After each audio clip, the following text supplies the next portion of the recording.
여러분, 은혜를 마다하는 사람은 없지요. 그렇죠? 예. 그러니까 좋으신 거야. 오늘 이 설교 제목부터가 마음에 드는 거예요. 예. 은혜롭죠.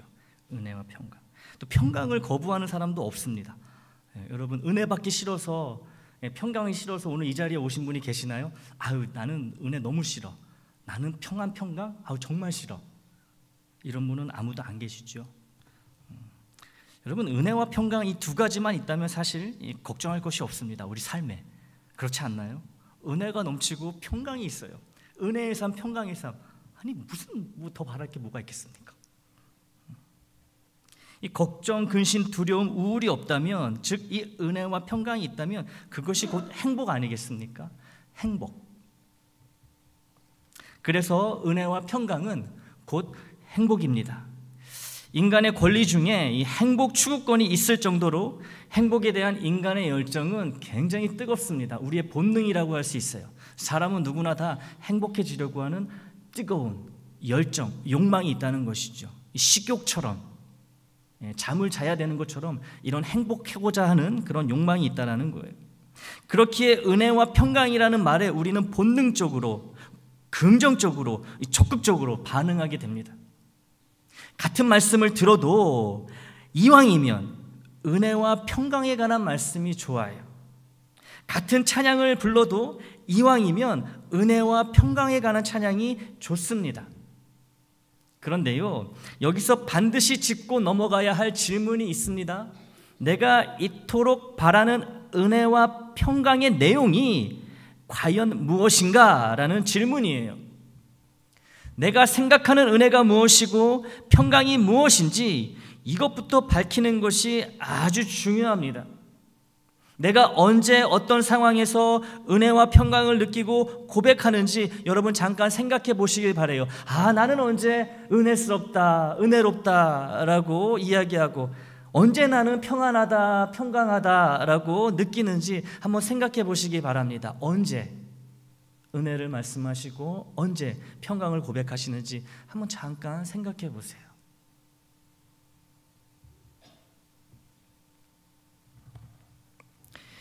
모든 사람이 예수를 믿건 믿지 않건 모두가 은혜와 평강을 마다하지 않고 적극적으로 원하고 추구한다는 이 공통된 현상은 사실 겉으로만 드러나는 피상적인 현상이라는 거예요.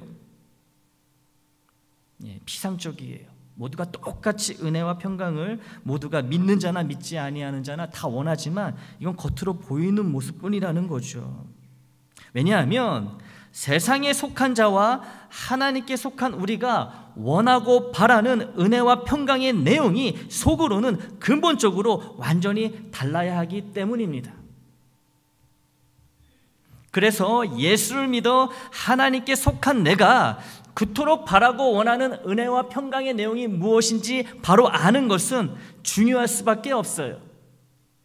행여 예수를 믿는다고 하는 내가, 하나님의 자녀라고 하는 내가 실상 세상, 곧 사탄이 말하는 교묘한 거짓 은혜와 거짓 평강을 바라면서 지금 이 자리에 앉아 있다면 이는 마치 어린아이가 부모에게 배가 고프니 살아있는 독사와 정갈을 입에 넣어달라고 하는 것과 다를 바가 없습니다. 세상이 주는 평안과 세상이 말하는 은혜를 바라면서 이 자리에 나와 앉아 있다면, 그런 은혜와 평강을 우리 하나님께 바란다면 아무것도 모르는 어린애가 나 배고프니까 엄마 내 입에 독사를 넣어주세요, 정갈을 넣어주세요, 그거랑 똑같다는 거예요. 하나님이 독사와 정갈을 우리 입에 넣어주실 리가 없습니다. 세상이 주는 은혜와 세상이 말하는 평강을 우리에게 주시지 않는다는 거예요. 은혜와 평강을 그토록 바라며 간구하면서도 늘 은혜와 평강이 부족한 삶에 허우적대는 이유는 어쩌면 우리가 주님의 은혜와 평강이 아닌 세상의 은혜와 평강을 고집스럽게 붙들고 있기 때문의 가능성이 매우 높습니다. 매일 은혜를 간구하고 매일 평강을 기도하지만 바라지만 내 삶에는 은혜와 평강이 없는 것 같아요. 늘 불안하고 염려 가운데 있고 조금만 무슨 일만 생기면 원망과 불평이 쌓이고 그 이유는 우리가 하나님이 주시는 은혜와 평강이 아니라 사탄이 말하는, 세상이 주장하는 은혜와 평강을 붙들고 있기 때문에, 원하고 있기 때문에 그럴 가능성이 높다는 것이지요. 여러분 혹시 이런 말을 들어보셨나요? 손가락이 가리키는 달을 보아야지 손가락을 보면 안 된다. 혹시 이런 말 들어보셨나요? 한 분도 안 계신가요? 이러면은 설교가 안 되는데. 네. 들으신 척 한번 해주십시오. 들어보신 적 있으시죠? 네, 감사합니다. 네. 그래서 오늘 여러분 주보 배경이 그거예요. 손가락하고 달. 네, 손가락하고 달. 네, 손가락이 가리키는 달을 봐야지 손가락을 보지 말라는 얘기예요. 이 말은 수단과 목적을 혼동하지 말라는 의미입니다. 여러분 수단이 중요합니까? 목적이 중요합니까? 당연히 목적이 중요하죠. 수단도 중요하지만 결국에는 그 수단이 존재하는 이유는 목적을 위해서 존재하는 거잖아요. 손가락은 달을 가리키는 도구나 수단일 뿐이지 본질이자 핵심인 달이 아니라는 말입니다. 여러분 사탄이 하는 일이 바로 이런 거예요.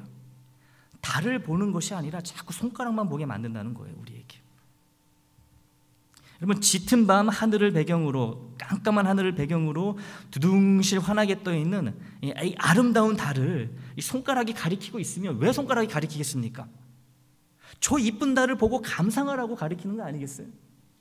그런데 달은 안중에도 없고 이 손가락만 뚫어져 쳐다보게 만드는 거예요, 사탄이.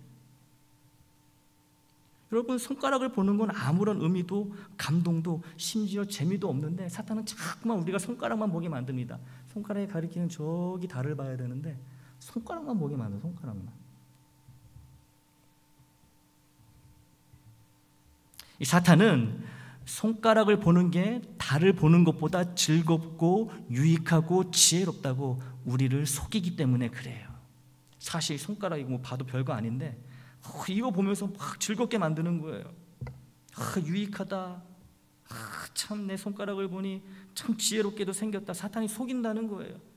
달을 못 보게 하면서. 이 달은 어느샌가 우리의 관심에서 아득히 멀어져 버립니다. 달이 아니라 손가락을 보는 것이 우리의 은혜요 평강이 되어버린다는 거예요. 그것도 거짓 은혜, 거짓 평강이 되어버린다는 거죠. 여러분 달빛이 없으면 깜깜한 밤에 손가락을 볼 수조차 없잖아요. 그런데도 달의 존재, 즉 참 은혜와 평강의 근원 되시는 예수님을 우리가 전혀 생각지 못하게 된다는 것이지요. 사탄이 그렇게 자꾸만 우리를 현혹시키는 거예요.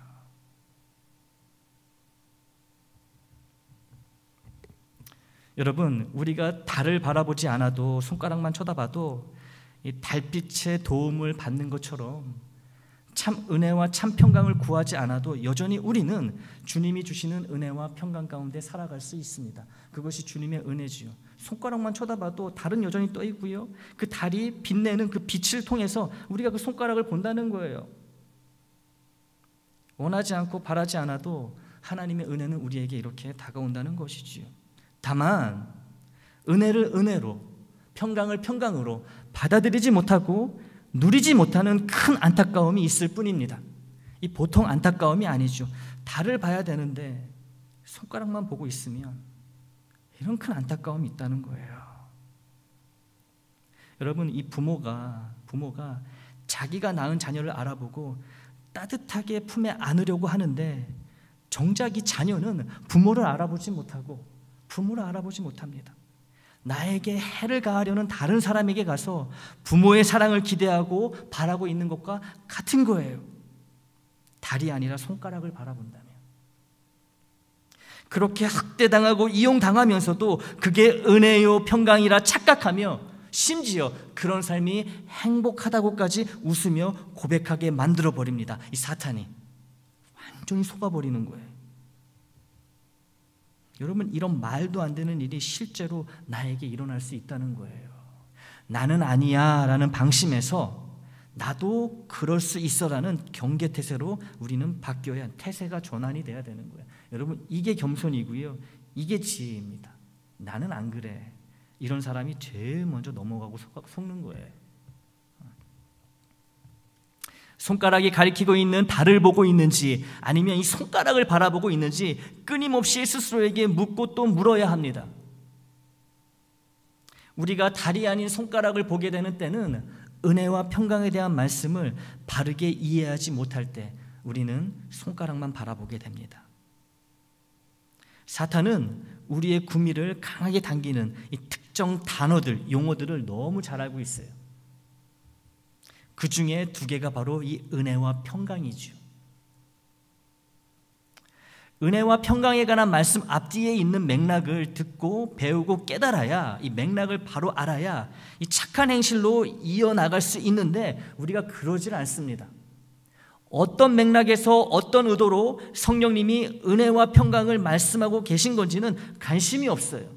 그냥 은혜와 평강 이 두 개만 눈에 들어온다는 거예요. 어떤 상황에서 성경이 은혜를 이야기하고 평강을 이야기하는지 맥락은 전혀 중요하지 않습니다. 그냥 이 두 단어만 뿅 하고 나타나는 거예요. 튀어나오는 거예요. 여러분, 맥락이 없다는 것은 근본이 없다는 거예요. 근본. 맥락을 무시한 은혜와 평강은 근본 없는 거짓 은혜와 거짓 평강이 됩니다. 아무 때고 아무 데나 은혜와 평강을 남발하게 되는 거예요. 죄를 지어서 죄의 욕구가 막 충족이 돼가지고 막 기쁜데 하나님이 내게 은혜를 주셨다, 나에게 평강이 임했다, 이렇게 된다는 거예요. 맥락을 무시해버리면. 여러분, 이쯤에서 여러분과 함께 보고 싶은 그림이 있습니다. 네, 한번 그림 띄워봐 주시겠어요? 그림을 잘 보세요. 여러분, 앞에 카메라가 있고요, 뒤에 두 사람이 있습니다. 두 사람을 보면, 뒤에 있는 두 사람을 보면, 카메라 뒤에 있는 두 사람을 보면 한 사람이 칼을 들고 다른 한 사람을 죽일 듯이 쫓아가고 있습니다. 여러분, 누가 나쁜 사람이죠? 누가 나쁜 사람이에요? 칼을 든 사람이죠. 근데 여러분, 카메라 앵글에 잡힌 그 그림을 보시기 바랍니다. 카메라에 담긴 모습을 보면 누가 나쁜 사람으로 나오지요? 반대가 돼버렸죠. 각도를 줄여버리니까, 앵글을 줄여버리니까 여러분, 도망가는 사람이 오히려 칼을 들고 해를 하려 하는, 피해자가 가해자로 둔갑해버리는 이런 현상이 발생한다는 거예요.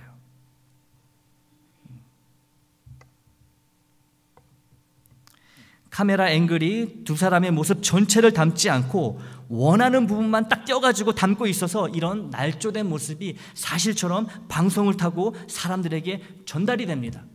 그리고 이 방송을 본 사람들은 거짓을 진실로 믿어버리게 되는 거예요. 피해자를 가해자로 둔갑시켜버린다는 거죠. 여러분, 평강과 은혜를 바라보는 우리의 눈도 카메라 앵글과 같다는 거예요. 카메라 앵글.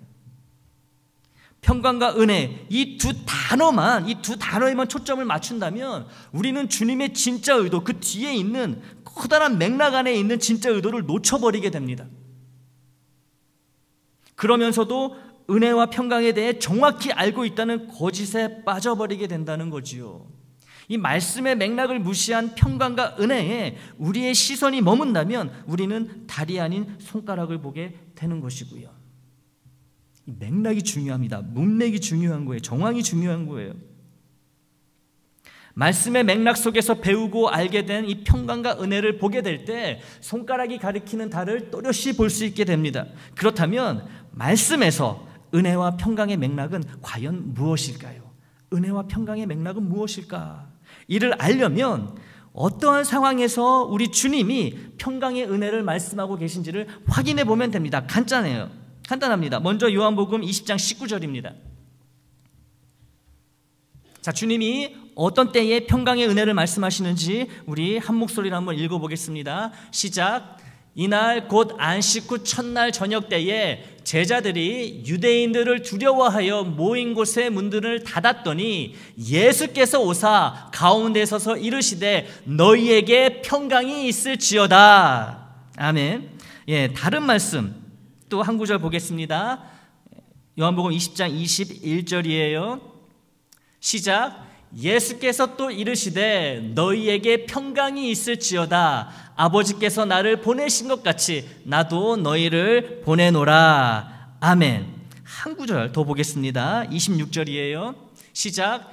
여드레를 지나서 제자들이 다시 집안에 있을 때에 도마도 함께 있고 문들이 닫혔는데 예수께서 오사 가운데 서서 이르시되 너희에게 평강이 있을지어다 하시고 아멘. 여러분, 이 세 구절, 이 세 말씀들 모두 평강을 전하시는 주님을 우리에게 보도하고 있습니다. 사망을 이기시고 약속대로 부활하신 주님을 아직 만나기 전에 두려움에 떨고 있는 제자들에게 주님은 평강의 은혜를 선포하고 계세요. 평강의 은혜가 두려움과 절망이라는 맥락에서 선포되고 있는 것을 보게 됩니다. 그래서 은혜와 평강의 맥락은 두려움과 절망이에요. 두려움과 절망 속에 주님은 은혜와 평강, 즉 평강의 은혜를 말씀하십니다. 여러분, 그런데요, 은혜와 평강의 맥락을 이렇게 두려움과 절망이라고만 한다면 이게 과연 온전한 이해일까요? 두려움과 절망이 평강의 은혜의 맥락이 된다, 우리가 이렇게만 이해한다면 이게 옳은 것일까? 그렇지 않은 것 같아요. 온전하지 않은 것 같습니다. 왜냐하면 여러분, 믿지 않는 사람들도 두려움과 절망 속에서 평강의 은혜를 찾기 때문에 그래요. 믿지 않는 사람도 그렇지 않습니까? 두려우면 평안을 찾잖아요. 은혜를 찾잖아요. 그 우리랑 다를 바가 없잖아요. 여러분, 믿는 자와 믿지 않는 자 사이에 아무런 차이가 없다는 것은 믿는 우리에게 큰 수치이자 부끄러움이 되어야 됩니다. 부끄러움이 되어야 되는 거예요. 여러분, 믿지 않는 사람보다 더 악하다, 더 나쁘다라는 이런 말도 당연히 들으면 안 되지만, 있어서도 안 되는 일이지만, 여러분, 믿지 않는 사람과 다를 바가 없다는 말도 우리에겐 똑같이 모욕이 돼야 된다는 거예요. 굉장한 수치가 돼야 됩니다. 그러니 우리는 다른 맥락을 찾아봐야 되는 거예요. 주님이 평강의 은혜를 말씀하시는 요한복음의 세 구절을 다시 생각해 봐야 됩니다. 주님이 의도하시는 이 맥락이 무엇인지 다시 살펴봐야 하는 거예요. 이렇게 귀한 보물은요, 여러분, 자꾸 캐내야 됩니다. 바로바로 주어지지 않아요. 주님이 그렇게 장치를 해놓으셨어요. 열심히 찾는 자에게 보물이 드러나는 것이죠. 두려움과 절망이라는 맥락에서 주님이 평강의 은혜를 말씀하신 것도 맞지만 더 심오한 맥락이 숨겨져 있습니다. 이 말씀들에. 그 심오한 맥락이란 바로 부활하신 우리 예수님 자체가 은혜요 평강이라는 진리예요. 이것이 숨겨있는 참된 맥락이라는 거예요. 문맥이라는 것이죠. 맥락이라는 거예요. 뭐가 참된 맥락, 심오한 맥락이라고요? 은혜와 평강은 다른 어떤 것이 아니고 주님 그 자체가 은혜와 평강이라는 것이죠. 이 심오한 맥락을 아는 것이 매우 중요합니다. 주님 자체가 곧 평강의 은혜가 되신다는 것을 알아채지 못하면 우리는 평강의 은혜가 필요하다고 생각이 들 때만 주님을 찾게 되는 거예요. 주님이 평강이요 은혜 그 자체인데 이거를 모르면 평강과 은혜가 내가 필요할 때마다 그때만 주님을 찾게 된다는 것이죠. 원하는 것, 바라는 것, 아쉬운 것이 있을 때만 주님의 이름을 부르게 됩니다. 원하는 만큼 평강 가운데 있거나 바라는 것을 얻게 되면 주님을 찾지 않아요. 더 이상 은혜가 필요 없다고 생각하니까, 더 이상 평강이 필요 없다고 생각하니까 안 찾는 거예요. 주님의 이름을 부르지도 않습니다. 주님을 생각지도 않아요. 그러다 또 힘들어지면 평강의 은혜를 구하며 주님께 나아옵니다.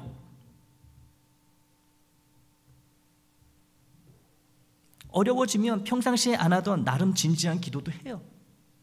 그러다 또 평강을 얻으면, 바라는 것을 받으면 또 주님이 아무런 영향이 없는, 주님이 없는 삶을 살아간다는 거예요. 왔다 갔다 계속 하는 거예요. 왔다 갔다.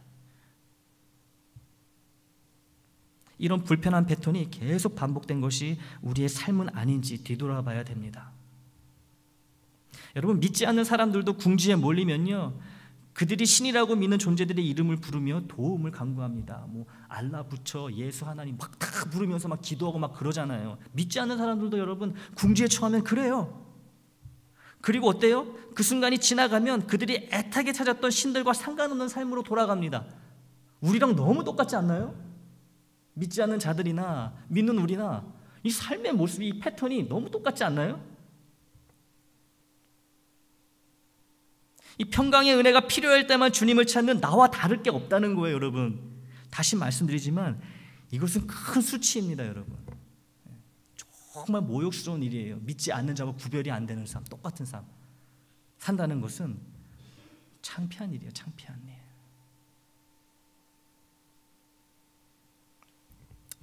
이런 수치에 큰 수치심을 느끼고 이런 모욕에 큰 모욕감을 느낄 수 있는 민감한 영을 하나님이 우리에게 먼저 주시기를 원합니다. 수치와 모욕을 느끼지 못한다면 오늘 이 말씀은요, 제가 전하는 말씀은 아무런 의미가 없어요. 믿지 않는 자와 똑같이 살아도 아무런 부끄러움이 없어요. 아무렇지도 않아요. 이 말씀 사실 들을 필요가 없죠. 하나님이 우리에게 이런 모욕감과 수치감을 느낄 수 있는 민감한 영을 주시기를 정말 원하고 간구합니다, 여러분. 있어야 되는 거예요. 느껴야 되는 거예요. 사랑하는 교우 여러분, 주님이 평강의 은혜를 선포하실 때 두려움과 절망이라는 맥락에서만 말씀하신 것이 아니라 주님이 곧 은혜요 평강이라는 더 심오한 맥락에서 말씀하고 계신다는 사실을 기억하시기 바랍니다. 반주자님, 제가 사랑하는 교우 여러분이라고 이야기를 했습니다. 반주자님, 네, 앉아주시면 좋을 것 같아요. 네. 우리 둘이 사인한 게 있거든요. 사랑하는 교우 여러분, 그러면 나오셔가지고 이제 반주를 준비하시는 말씀을 드렸습니다. 두려움과 절망에서 벗어나고 싶을 때만 주님을 찾고, 그렇지 않을 때는 주님과 상관없이 살아간다면 계속해서 두려움과 절망에 쫓길 수밖에 없다는 것을 주님은 너무나 잘 알고 계세요. 그렇게 힘들고 어렵게 살 필요가 없다고 우리에게 말씀하고 계신 것입니다. 그리고 그 방법을 오늘 본문을 통해 알려주셨어요. 오늘 본문입니다. 첫 번째 본문 요한복음 15장 5절이에요. 같이 읽겠습니다. 시작. 나는 포도나무요 너희는 가지라. 그가 내 안에 내가 그 안에 거하면 사람이 열매를 많이 맺나니 나를 떠나서는 너희가 아무것도 할 수 없음이라. 아멘. 나를 떠나서는 너희가 아무것도 할 수 없다고 주님은 말씀하십니다. 여러분, 이 말씀이 어려우신가요? 어렵지 않아요. 생각해보세요. 여러분, 가지가 원줄기 되는 거기에 붙어있는 게 그게 뭐가 어렵습니까? 붙어만 있으면 저절로 열매를 맺는 거예요. 저절로 모든 게 다 이루어지는 거예요. 붙어있으면 되는 거예요. 붙어있으면. 그거 외에는 내가 해야 될 게 아무것도 없다는 것이지요. 이 평강과 은혜도 마찬가지. 주님을 떠나면 참 은혜와 참 평강이 불가능하다는 말씀입니다. 왜냐하면 주님이 평강이요 은혜이시기 때문에 그래요. 주님과 함께하면 평강의 은혜가 끊이지 않습니다. 주님이 완전한 은혜시고 완벽한 평강이시기 때문임을 다시 말씀드립니다. 필요할 때는 주님을 찾고 필요 없을 때는 찾지 않는 이런 반복된 지치는 삶, 부끄럽고 창피한 삶에서 벗어나라고 주님은 말씀하고 계신 거. 왜 그렇게 힘들게 사냐? 왜 필요할 때만 나를 찾아와서 평강을 요구하고 은혜를 요구하느냐? 나와 함께 한다면 그 자체가 은혜의 삶이고 평강의 삶인데 왜 떨어졌다 붙었다 떨어졌다 붙었다 이 말도 안 되는 이런 삶을 힘들게 살아가느냐? 주님 말씀하시는 거예요. 주님은 참 평강과 참 은혜의 그 자체인 예수님 자체를 소유하라고 우리에게 말씀하고 계신 것입니다. 왔다 갔다 만났다 안 만났다 이런 관계가 아니라 늘 함께하는, 서로가 서로를 소유한 그런 상태로 살아가라고 말씀하시는 거예요. 그러면 주님도 내 안에 거하시겠다고 약속하십니다. 이게 완벽한 평강의 은혜에 관한 성경적 맥락이에요. 이제 여러분 숙제를 해야 할 차례입니다. 내가 주님 안에, 주님이 내 안에 거하여 서로가 서로의 소유가 되어야 한다는 이 맥락을 삶 속에 실천해야 하는 숙제가 남아 있습니다. 어떻게 해야 내가 주님 안에 거하고 주님은 내 안에 거하셔서 서로를 소유한 채 주님은 나에게 끝없는 은혜와 평강이 되어주시고 나는 끝없는 은혜와 평강의 주님을 누릴 수 있을까요? 오늘 또 다른 본문 요한복음 15장 10절을 함께 보겠습니다. 시작. 내가 아버지의 계명을 지켜 그의 사랑 안에 거하는 것 같이 너희도 내 계명을 지키면 내 사랑 안에 거하리라. 아멘. 내가 주님 안에 거하고 주님이 내 안에 거하는 방법은 명확합니다. 단순해요. 주님이 내게 주시는 계명, 즉 주님의 말씀 그대로 행하기만 하면 참 은혜와 참 평강의 주인 되시는 주님은 나의 소유가 되고 나는 주님의 소유가 된다고 하십니다. 여러분, 참 은혜요 참 평강이신 주님을 소유하고 싶으십니까? 때에 따라서 필요할 때만 주님을 찾는 그런 관계에 머물고 그런 불편한 삶을 살아가고 싶으십니까? 아니면 주님을 소유하여서 늘 은혜와 늘 평강 가운데 살아가기를 원하십니까? 당연히 후자를 선택하실 줄 믿습니다. 그러면 오늘 두 번째 본문 말씀처럼 주님의 말씀대로 살면 되는 거예요. 내가 주님의 말씀대로 살지 않고 내 멋대로 사는데 주님이 나의 소유가 되고 내가 주님의 소유가 되는 이런 일은 절대로 일어나지 않습니다. 여러분, 우리가 공연한 기대를 가지면 안 돼요. 내가 이렇게 죄를 지어도 여전히 주님은 내 안에 계시겠지. 죄가 있는데 여러분, 주님이 내 안에 어떻게 계십니까? 또 내가 죄 가운데에도 어떻게 주님 안에 들어갈 수가 있겠어요? 주님의 말씀대로 살아야지. 여러분, 참된 평화와 참 은혜의 원천 되시는 주님을 내가 소유할 수 있게 되는 것입니다. 그래야 평안한 삶을 살아갈 수 있는 거예요. 행복한 삶을 살아갈 수 있게 되는 것입니다. 주님은 이러한 상태를 주님의 사랑 안에 거하게 된다는 말씀으로 달리 표현하고 있어요. 이것이 또 주님의 사랑 가운데 거하는 방법이 된다는 것이지요. 여러분, 다 알려주셨어요. 우리가 왜 이렇게 힘들게 사는 줄 다 알고 계세요. 그러니 자꾸 손가락이 아닌 달을 보라고 말씀하시면서 말씀대로 제발 좀 살아라, 말씀대로 좀 그렇게 생각하고 살아라 이야기하신다는 것이지요. 우리는 손가락이 아닌 달을 보아야 합니다. 여러분, 사실 손가락은 은혜와 평강이고요, 달은 우리 주님이 되십니다. 은혜와 평강은 주님을 가리키고 보여주는 하나의 방법이고 또 수단에 불과하다는 거예요. 결코 목적이 아니라는 것이지요.